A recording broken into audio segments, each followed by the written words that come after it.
ازاي تفرمت الهارد اللي معاك بس مش فرمات عاديه؟ تفرمته عن طريق فلاشه وانت بتنزل ويندوز. تعالوا نبدا من الاول. اول حاجه نجيب الفلاشه ونحطها في اليو اس بي بتاعنا ونضغط على تبويت زر البوت اللي بيكون اف 9 اللي طبعا في اجهزه اتش بي.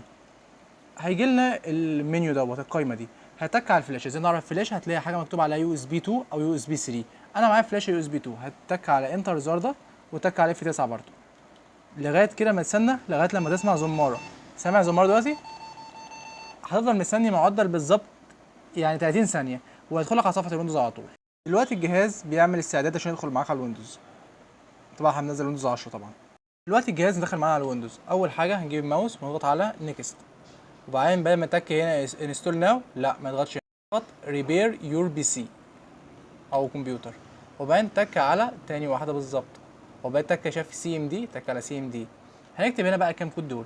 نكتب كلمه ديسك دي اي اس كي بارت وبعدين تك انتر وبعدين تك ليست ديسك.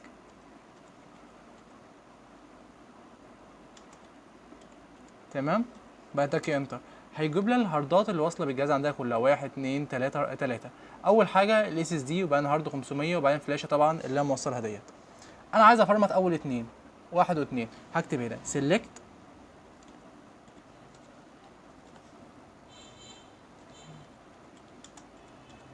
ديسك وشوف بقى الهارد انت عايز زيرو. الديسك الاولاني اللي هو اس اس دي 128 بيكون زيرو دوت 1 501 ده 2. انا هختار مثلا سي هختار المره دي صفر زيرو اهو. هكتب زيرو وبعد تك انتر. بيقول لك انت واثق انت عايز فرمت هارده تك اهو كلين. تكتب كلين تك انتر سكسست ناو كلين ذا ديسك. تمام. هنفرمت الهارد التاني نكتب برضه تاني نفس البتاع ده وبعدين سيلكت ديسك ونكتب ناخد مسافه ونتك واحد اللي هو تاني واحد دوت ونتك انتر. بيقول لك انت واثق انت عايز فرمت ديسك دوت قول له اه كلين سي ال اي اي ان وبعدين تك انتر اهو سكسست ان كلين ذا ديسك. تمام. وبعدين تكتب اكزيت عشان تطلع من الامر ده وبعدين تكتب كلمه واحده كده. طبعا اتفرمت. هتك على شت داون الجهاز معاك هيعمل شت داون اهو. بص كده هيطفي وبعدين هتيجي تشغل الجهاز اهو. ثواني ندخل بقى نفس الامر اللي احنا دخلنا عليه اف 9. ندخل كنا عايزين ننزل ويندوز عادي جدا. جات لنا نفس القايمه. ننزل تاني على الفلاشه بتاعتنا طبعا نضغط انتر وبعدين نضغط اف 9 لغايه لما نسمع الزماره برضو اف 9 لغايه لما سمعنا الزماره. ودي على فكره نفس الطريقه بتنزل بيها ويندوز عادي جدا.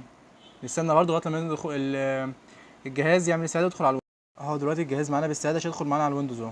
بيحمل زي الاول بالظبط. يدخل معانا صفحه الويندوز عادي جدا.